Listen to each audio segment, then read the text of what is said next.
Alhamdulillah, semoga pembacaan zikir al-maqsurat ini bisa membuat berkahnya kita di majelis ini dan juga satu harian ini. Jadi kalau bisa ini dibaca setiap hari. Setiap hari namanya zikir al-maqsurat. Ada banyak yang tanya, Panas, kalau zikir-zikir harian apa yang bagus?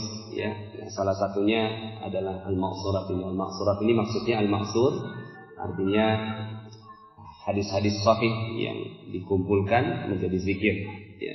Yang insya Allah akhirnya kalau sudah baca zikir ini, ya, insya Allah dibebaskan dari api neraka, dimasukkan ke dalam surga, dibebaskan dari siksa kubur, di dunianya dibebaskan dari hutang, ya, dibebaskan dari rasa sedih, dibebaskan dari godaan jin, dibebaskan dari godaan sihir, dibebaskan dari orang-orang yang dengki, ya, dibebaskan dari segala kesulitan kehidupan. Masya Allah ini, ya. Jadi al-maqsurat ini semuanya sudah termaktub di dalam zikir al-maqsurat ini. Baik Bapak Ibu, alhamdulillah kita lanjutkan dengan kajian kita pada kali ini, menjemput rezeki semudah tersenyum, ya. Nah, karena kajiannya menjemput rezeki semudah tersenyum, kita harus senyum dulu ini, ya. Coba mana senyumnya yang bagus mananya. Semuanya harus senyum dulu. Senyumnya 227, 2 cm ditarik, ya, ke kanan, 2 cm ditarik ke kiri. Jangan 2 cm kanan, 1 cm kiri. Itu namanya manyun. 227, 7 detik. Ini namanya senyum pramugari. Jadi kalau pramugari dipanggil, Mbak, ya, dia belum ngomong udah 227. Ada apa? Nah, dihitungin 7 detik baru ngomong. Tea or coffee? Nah, jadi harus 227. Jadi sebelum kita mulai, kita senyum dulu, ya. 1, 2, 3. Sling. 1, 2, 3. Lihat kanan kiri. 4, 5, 6, 7. Tahan sampai sore, ya. Cuma begitu aja nyari rezeki itu. Menjemput rezeki itu ya semudah tersenyum yang barusan kita lakukan, ya. Bahwa Allah Subhanahu wa ta'ala sebenarnya sudah jamin rezeki kita. Allah Subhanahu wa ta'ala sudah jamin rezeki kita. Minimal tiap orang 5 miliar per bulan. Amin, ya. Udah dapat belum? Saya ketika pengajian, ya, saya sampaikan bahwa insya Allah setiap orang bisa lah dapat 5 miliar per bulan. Ada yang tanya, Ustaz, bukannya rezeki itu udah ditaker? Ya, udah ditaker. Kayaknya sih itu kegedean, Ustaz. Ya, bukannya rezeki itu udah ditakar? Kalau ketika kita lahir, maka sudah dihitung apanya? Ditetapkan apanya? Ajalnya, apanya? Rizkinya, kemudian jodohnya, kemudian, ya, takdirnya di surga atau di neraka sudah ditetapkan oleh Allah Subhanahu wa ta'ala. Udah ditakar, Ustaz, rezeki itu, ya. Ya, takaran saya begini kali, Ustaz. Kemudian saya jawab, benar, rezeki itu udah ditakar. Sekarang saya balik nanya, ente udah tahu belum takaran rezeki ente? Ya. Kan dia bilang rezekinya udah ditakar. Berarti udah yakin bahwa rezeki udah ditakar. Benar, udah ditakar. Sekarang saya balik nanya, tahu belum takarannya? Enggak tahu. Kalau enggak tahu, saya kasih tahu. Takaran rezekinya orang yang beriman ada dalam surat 24 ayat 55. Surat 24 ayat 55. Sambil dibuka boleh juga itu, ya. Surat 24 yaitu surat An-Nur ayat 55.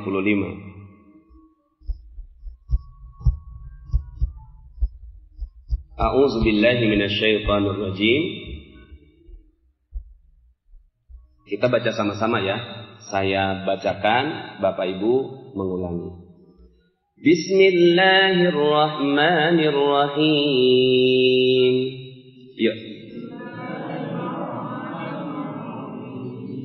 Wa'adallahu alladhina amanu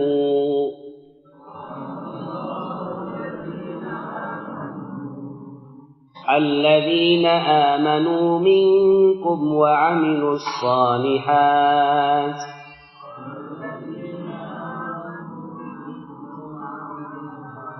Mana suaranya ini? Wa'adallahu alladzina amanu minkum wa 'amilus shalihat.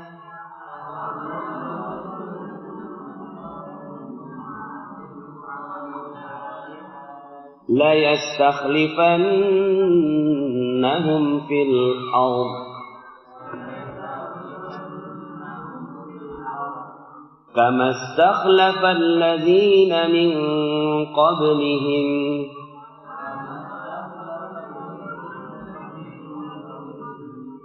wa la yumakkinanna lahum dinahum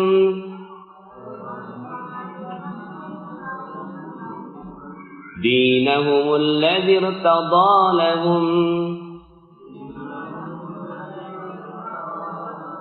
wa la yubaddilannahum min ba'di khawfihim amna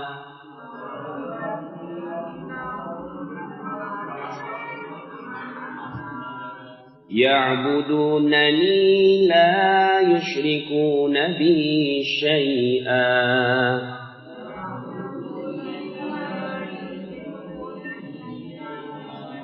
وَمَنْ كَفَرَ بَعْدَ ذَلِكَ فَأُولَئِكَ هُمُ الْفَاسِقُونَ.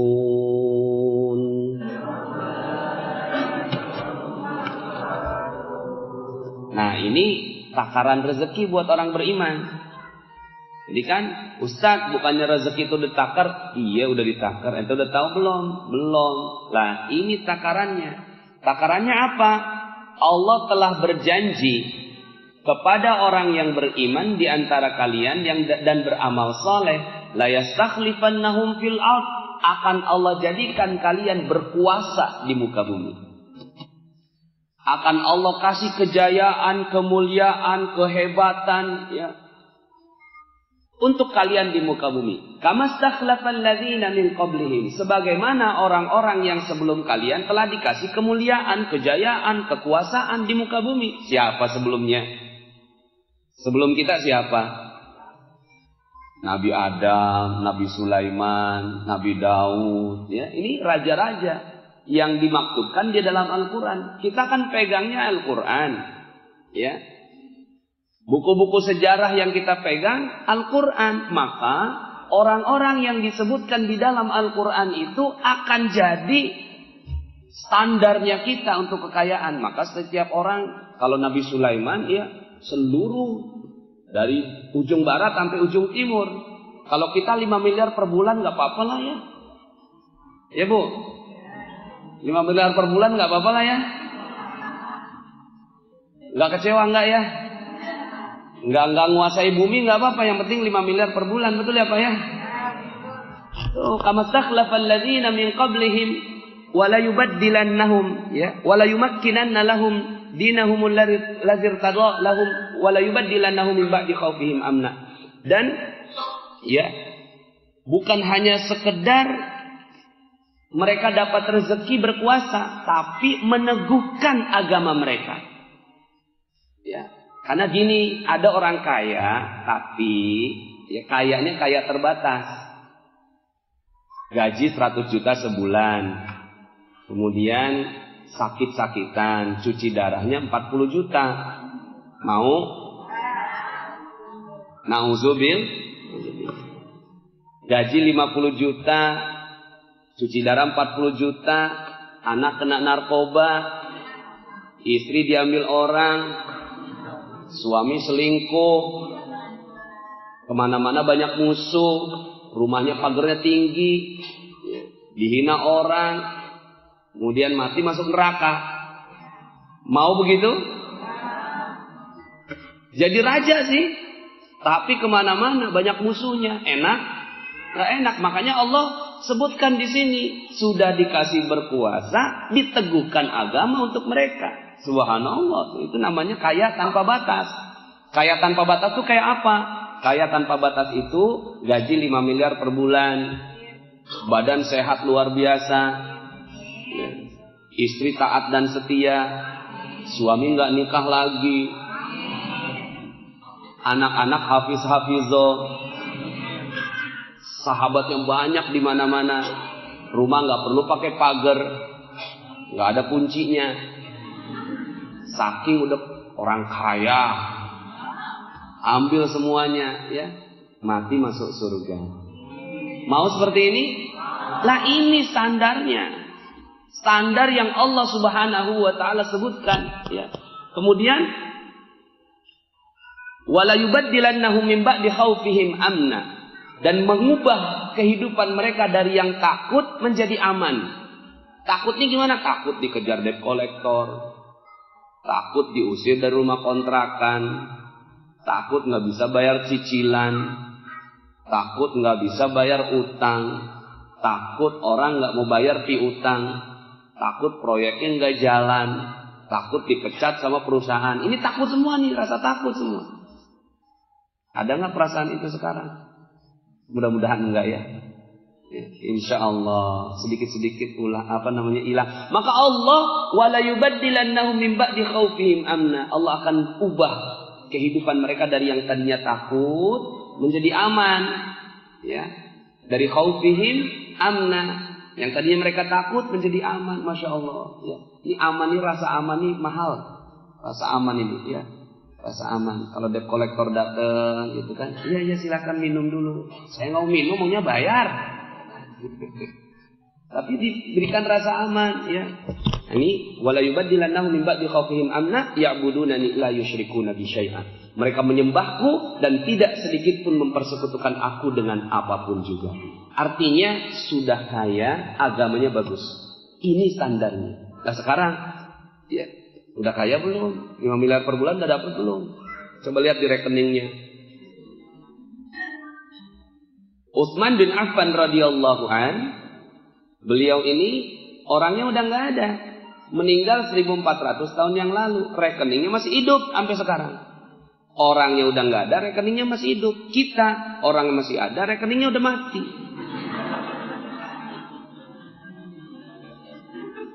Terus dia nganggep bahwa itu udah takarannya dia.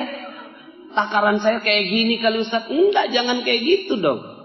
Bukan. Takarannya orang yang beriman itu di dunia kaya raya, berjaya, di akhirat masuk surga. Itu takarannya orang yang beriman, ya. Jadi sekarang ini kita sepertinya inferior gitu, merasa rendah diri, bahwa kita ngerasanya kayaknya nggak bisa, ya. Kita kayaknya ya udahlah, kalau memang udah meluk agama Islam, Islam tuh konotasinya miskin, bau, jelek, ya. Itu konotasi kita kalau kita menjadi orang Muslim. Padahal Allah berikan kejayaan, kemuliaan, kemakmuran, ketinggian, ya, kekuasaan kepada orang yang beriman. Kalau belum dapat berarti kita rapihin aja keimanan kita, nanti juga dapat gitu. Maka, ya. Kalau di dalam channel Telegram itu awal-awal sekali saya sampaikan tentang materi perisai rezeki, bahwa sebenarnya rezeki kita itu udah datangnya seperti air bah, seperti air banjir. Cuma kita nggak dapat. Kenapa? Karena kita cinta betul sama yang namanya perisai.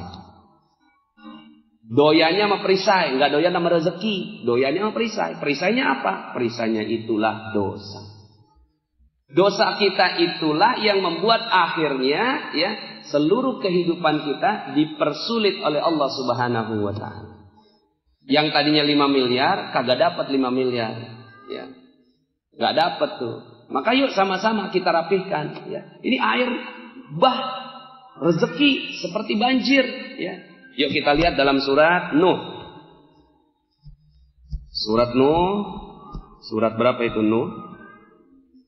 71 ayat 10. Surat 71 ayat 10. Bisa di situ. Dilihat kok, enggak usah. Yuk kita baca sama-sama ya. Boleh kita baca sama-sama? Surat 71 ayat 10.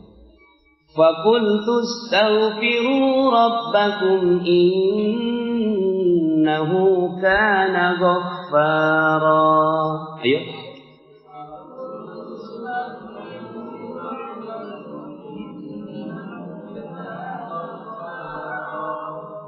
Yursilis samaa'a 'alaikum midrara.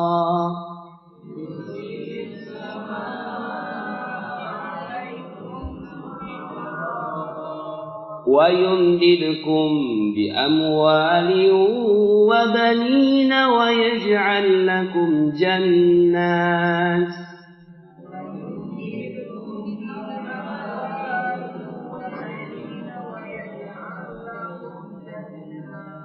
وَيَجْعَلْ لَكُمْ جَنَّاتٍ وَيَجْعَلْ لَكُمْ أَنْهَارًا.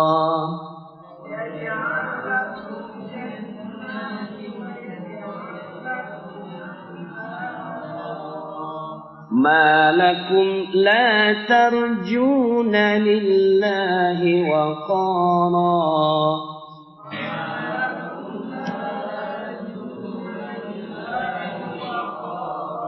وَقَدْ خَلَقَكُمْ أَطْوَارًا.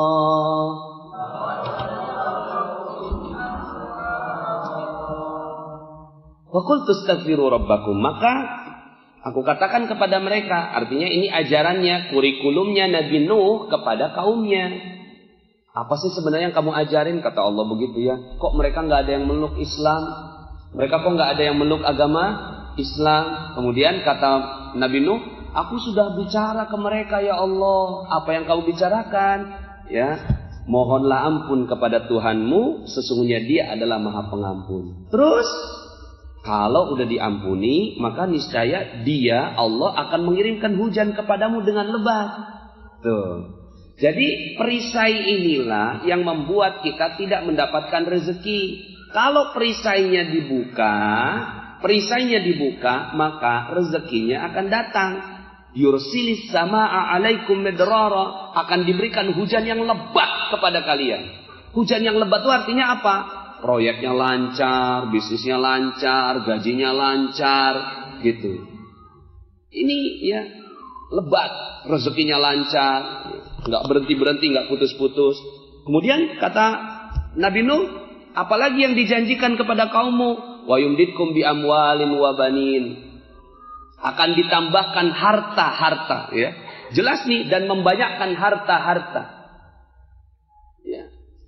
Katanya agama nggak ngajarin dapetin uang. Lah ini Nabi Nuh ngajarin dapetin uang, dapetin harta. Wa yumdidkum bi amwalin wa banin, akan ditambahkan ya harta-harta kepada kalian dan banin, anak-anak. Bukan sekedar anak biologis, anak perusahaan, anak cabang gitu. Ya. Amin. Ya. Wa yaj'al lakum jannatin, dan akan dikasih kebun-kebun kalian. Kebun kurma, kebun anggur, kebun yang lain-lain, atau kebun mesin-mesin produksi ini ya. Wa yaj'al lakum anhara, kalian enggak perlu ngurusin kebun kalian karena Allah yang ciptakan sungai-sungai di samping kanan kirinya yang ya semuanya akhirnya enggak perlu disiram, dia subur sendiri. Ya. Passive income, financial freedom. Nah, ini yang dijanjikan di dalam surat Nuh. Ya. Malakum la tarjuna lillahi waqara. Mengapa kamu tidak percaya? Tuh, akan Allah kasih semua yang kayak gitu, kok kalian nggak percaya? Wa qad khalaqakum atwara. Padahal Dialah Allah yang telah menciptakan kamu dalam beberapa tingkat kejadian. Artinya Allah udah ciptakan kamu, kenapa Allah nggak bisa kasih rezeki yang besar buat kamu? Allah kasih. Jadi kita harus yakin dulu rezeki kita takdirnya 5 miliar per bulan. Nah itu dulu, pegang dulu. Kok kecilan 5 miliar per bulan?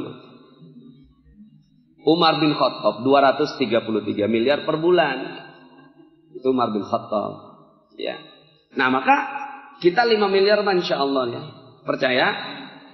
Sebesar apa percayanya? Ya. Nah sekarang tinggal bagaimana caranya. semudah tersenyum. Ya, semudah tersenyum. Yuk kita pelajari ini. Terus gimana ya Ustaz? Perisainya ini dihapuskan. Ada banyak sekali perisai kita. Itu berlapis-lapis. Berapa banyak? Ratusan. Kayak iklan ya. Berlapis-lapis ini perisainya. Berlapis-lapis. Oh banyak sekali. Maka agenda kehidupan kita setiap harinya yang kita lakukan ya fokus saja, lepasin satu lapis bawang itu, lepasin satu lapis. Maka kalau tuh lapisannya udah keluar semua, itu Masya Allah. Sampai apa buktinya? Buktinya itu sampai rezeki nggak ada habisnya datang pada Bapak Ibu semua. Sampai nolak-nolak, aduh jangan, udah cukup. Udah begitu belum sekarang? Coba sekarang ya, sekarang nih. Coba tarik napas dulu, tarik napas. Keluarin perlahan, keluarin. Sekali lagi tarik napas, tahan dulu, tahan bener, tahan dulu, tahan. 1, 2, 3, sekuatnya 4, 5, 6, 7, 8. Tahan lagi terus, 9, 10, 11, 12. Tahan lagi. Udah nggak bisa? 14, 15. Ya, alhamdulillah. Itu rezeki barusan. Itu barusan rezeki. Nafas itu rezeki. Allah paksa, kita nolak, malah kita nggak kuat. Kita nolak. Nafas nggak kuat. Saking banyaknya rezeki Allah. Saking banyaknya rezeki Allah. Maka rezeki Allah ini seperti nafas. Sebenarnya kalau seandainya ini kita udah nggak tahan nafas, maka lancar semua rezeki datang sampai bilang cukup ya Allah, cukup. Emang nafas ini mau dihirup semua gitu? Benar, ini buat saya enggak kan? Masya Allah. Ya. Maka rezeki itu datangnya dipaksa masuk ke dalam diri kita. Kalau kita tahan, malah kita yang nggak nyaman. Nah sama, rezeki itu mau datang pada kita, cuma kita tahan pakai perisai. Perisai itulah dosa, makanya dosa nggak nyaman. Cuma selama ini kita terlalu cinta sama dosa, terlalu cinta tahan nafas, makanya nafasnya nggak datang. Cuma selama ini kita tahan nafas terus. Akhirnya jadinya UMR itu upah minimum regional. Standarnya itu jadi dijadiin standar. Ya. Nah sekarang gimana caranya dapat nafas? Sederhana, lepasin, ya, jangan tahan nafas. Kalau udah nggak tahan nafas, Masya Allah, itu datangnya Masya Allah banyak. Dan cuma selama ini yang datang udara. Cuma udara ini kita nggak pernah akui sebagai rezeki kan? Kita nganggapnya itu udah kita hidup dengan nafas. Coba kalau seandainya kita udah nggak bisa nafas terus kemudian harus dikasih oksigen. Oksigennya berapa itu harganya? Dan kita nggak pernah mikir, kita nggak pernah sadar. Ini orang kaya yang tidak sadar akan kekayaannya. Kita udah kaya, Masya Allah. Cuma kita nggak sadar akan kekayaan kita. Nah, sekarang bagaimana itu juga Ustaz, yang kita butuh bukan udara, duit. Ya udah dah, kalau memang mau duit, ya tahu aja. Iya sih rezeki saya banyak Ustaz, tapi nggak ada duitnya. Nah, yuk sama-sama ya. Oke, nafas itu terus datang pada kita, tapi rezeki yang lainnya masih ditahan oleh Allah, mungkin karena perisainya ketebelan. Salah satunya ya, yuk sama-sama kita pelajari tentang terumbu karang. Saya mengulang-ulang materi terumbu karang bulan yang lalu, 2 bulan yang lalu saya bicara tentang ini, tapi dipaketkan dalam 7 keajaiban rezeki, ya 7 langkah keajaiban. Nah sekarang saya mau lebih dalam terhadap yang namanya terumbu karang ini. Terumbu karang ini gini Bapak Ibu. Mungkin ada sebagian di sini ya tadi saya sampaikan pas di lift ini baru Ustaz, oh ya berarti belum dengar mungkin ya. Nah, saya ulang sekali lagi tentang terumbu karang. Allah titip rezeki. Allah titip rezeki. Nggak mungkin Allah kasihin langsung rezekinya, dititip. Seluruh hewan tahu di mana letak rezekinya. Jadi kalau ditanya ke jerapah, hai jerapah, di mana Allah titip rezeki buat kamu? Tuh, di pucuk pohon. Hei ikan, di mana Allah titip rezeki buat kamu? Itu di terumbu karang. Itulah rezeki buat saya, di situ Allah titip. Hei monyet, di mana Allah titip rezeki buat kamu? Itu di pohon pisang. Pada tahu.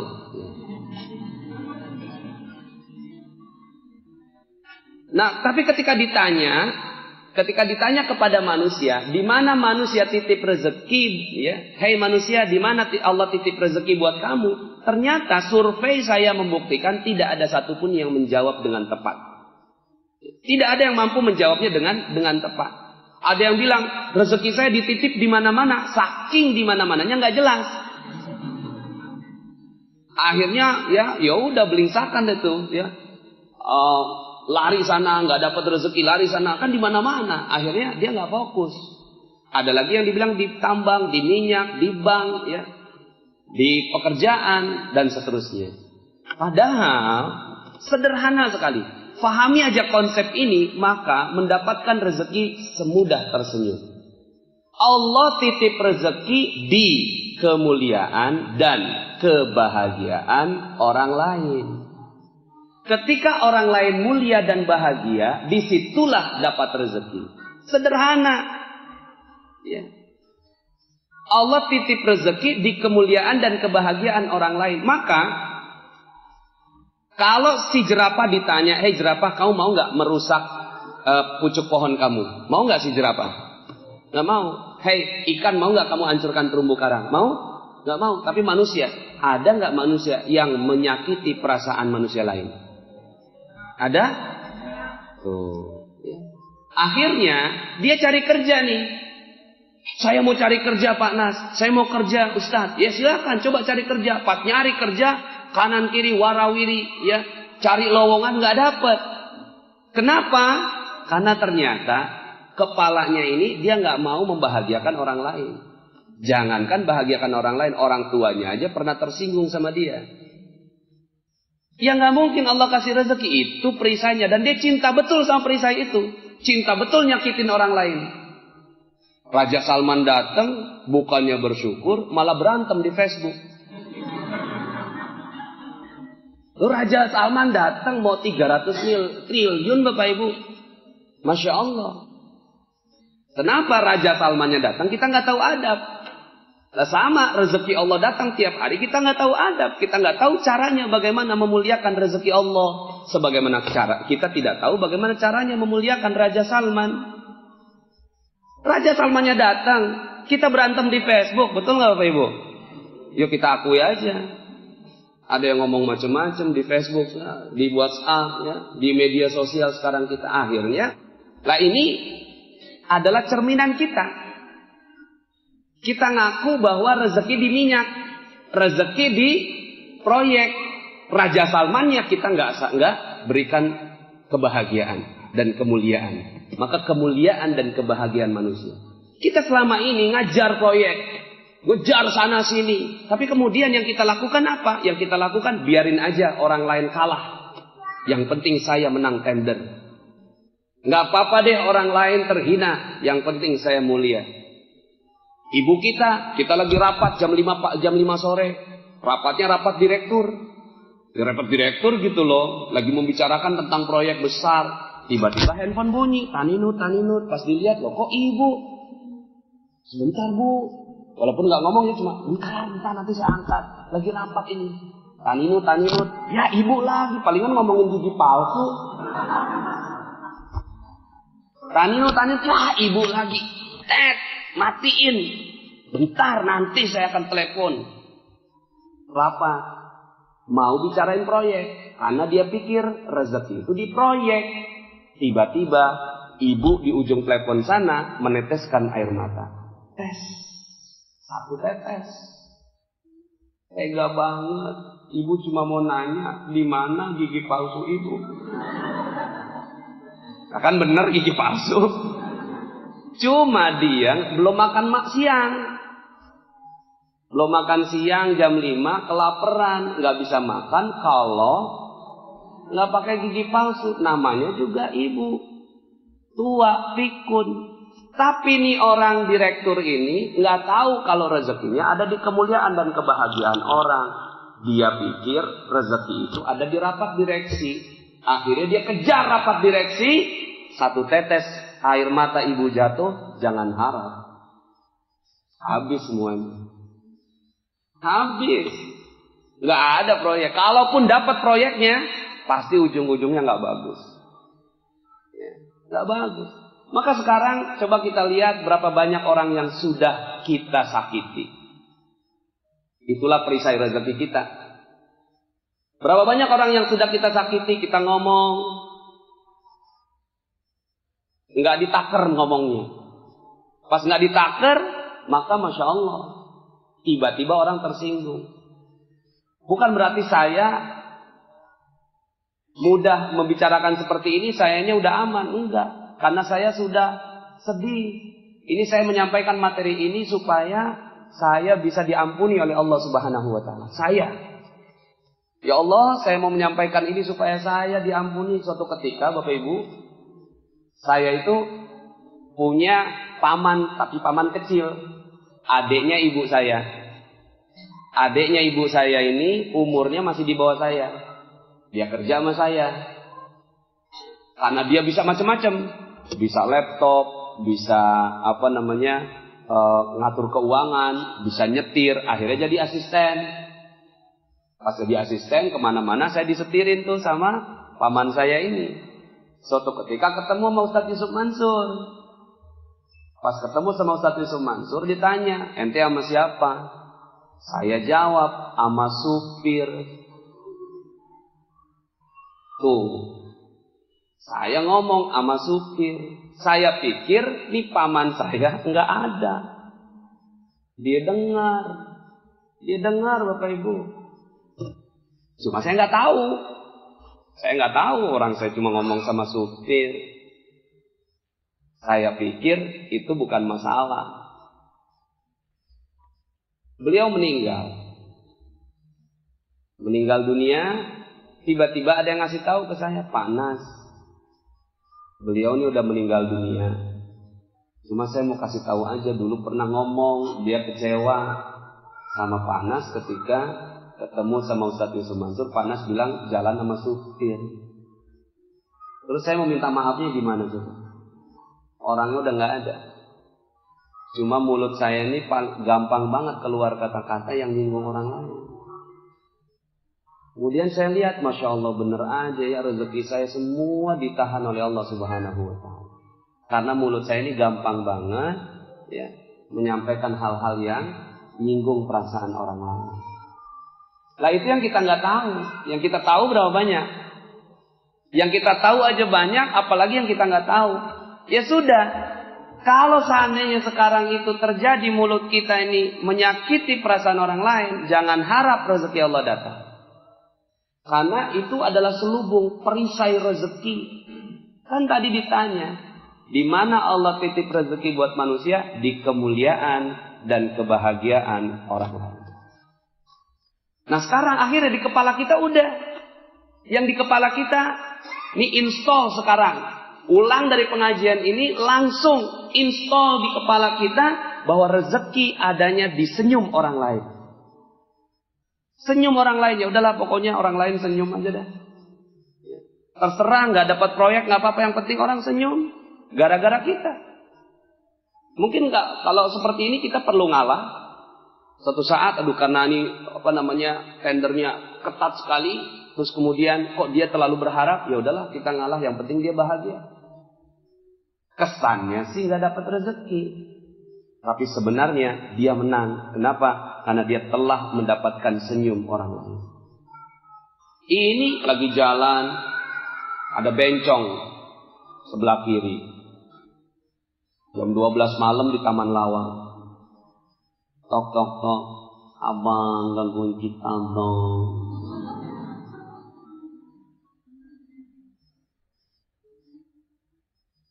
Negor enggak.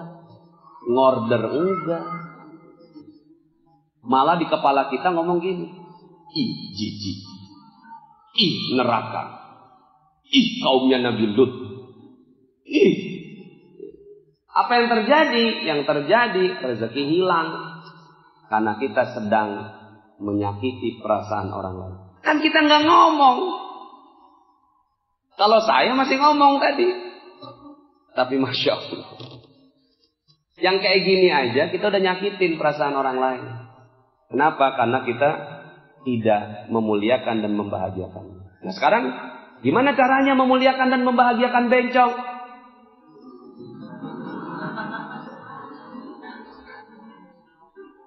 Gimana caranya? Ya udah tuh sambil nyetir gemeteran. Ada lampu merah kagak ijo-ijo kan? Ya Allah, saya lagi nggak sempat, ya Allah. Negor dia. Saya juga takut ini jam 12 malam ya Allah. Tapi ya Allah, saya ingin memuliakan dan membahagiakan dia ya Allah. Tolong ya Allah, segerakan dia menemukan jalan taubat. Saya percaya dia adalah manusia terbaik ciptaan Engkau. Dia pasti masih bisa memiliki kesempatan untuk dapat surgamu. Saya yakin ya Allah, agar dia bisa berkumpul dengan Nabi-Mu Muhammad SAW. Ya Allah, mudah-mudahan dia cepat dapat itu taubatnya. Al-Fatihah, baca Al-Fatihah tuh. Udah selesai Al-Fatihah kok kagak ijo-ijo. Tapi aman udah. Itu bencong aja perlu kita muliakan, bahagiakan. Dengan apa? Kalau nggak sanggup negor, doakan dalam hati.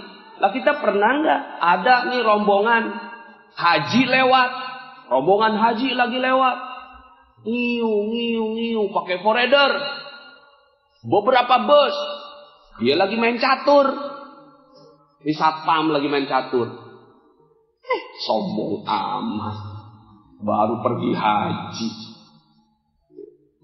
haji pakai foreder, palingan uangnya korupsi. Apa ada haji yang mabrur kayak gitu? Udah lu jalan sekarang. Ini haji lewat, rombongan haji lewat. Malah yang diomongin apa?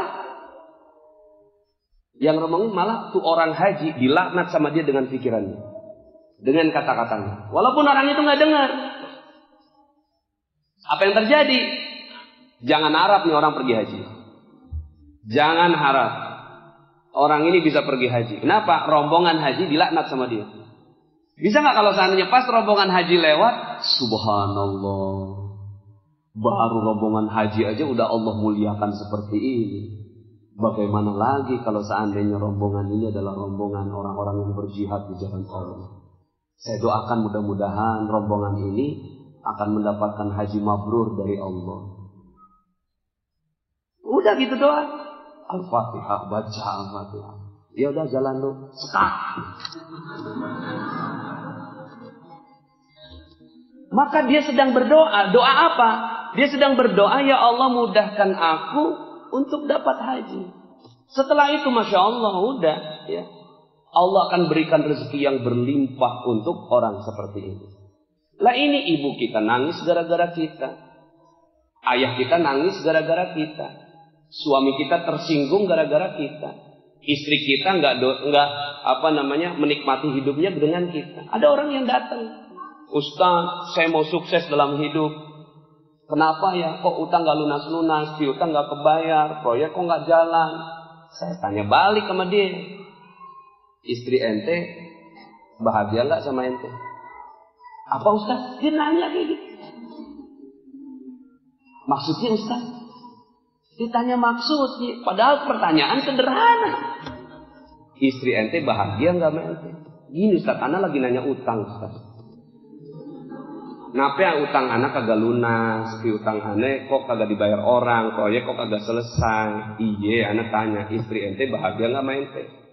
Kayaknya kagak nyambung deh Ustaz. Ini begini nih. Dia merasa bahwa pertanyaannya nggak nyambung, padahal bagi saya itu banget. Enggak gini. Ane sebelum jawab permasalahan ente, ane mau tanya dulu, istri ente bahagia nggak bersama dengan ente? Enggak, benar nih, benar. Ya udah pasti. Jangan harap utang ente lunas, piutang ente kebayar. Sementara istri ente aja nggak bahagia bersama dengan ente. Ya udah, sederhana kok nyari rezeki itu. Kita selama ini cari proyek, cari tender, cari gaji, cari komisi, cari persenan, kemana-mana. Tapi orang-orang di sekitar kita itu ya nggak bahagia karena kita. Semua orang itu menangis karena kita, kecewa karena kita. Maka ya sudah, ibarat terumbu karang, ikan rezekinya di terumbu karang. Ya, setiap kita melukai perasaan orang lain seperti kita ngebom, Bapak Ibu. Habis itu terumbu karangnya.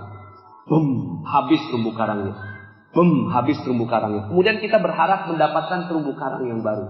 Padahal setiap saat yang kita lakukan adalah menghancur-hancurkan terumbu karang. Bisa? Gak bisa. Maka nggak penting proyeknya apa, nggak penting produknya apa, nggak penting rezekinya berapa, persennya berapa, untungnya berapa, ya, nilai proyeknya berapa, nggak penting.